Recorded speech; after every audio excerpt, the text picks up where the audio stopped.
Ni nani katikati yetu ataokoka?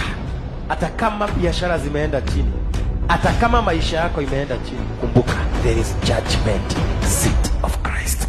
Kama unajua Mungu wako ni mtakatifu, Mungu wetu aliye mbinguni mtakatifu, mwinulie tu mikono yako. Si ufungue kinywa chako, mwambie mtakatifu, umejawa na utukufu. Hebu mwambie majina yote mazuri, kila majina mazuri yake unayajua, mwambie.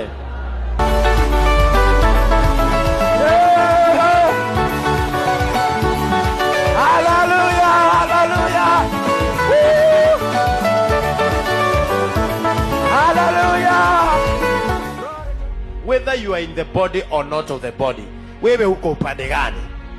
Najua kuna mtu kimuliza anaweza sema tarumbeta isilie saa hii. Mwingine akiambiwa Yesu anakuja kuchukua, unasema hautaki kuenda saa hii. Sasa unataki ubaki ukifanya nini? Nawaambia tujihamu kirohoni, maana aliyeenda anarudi.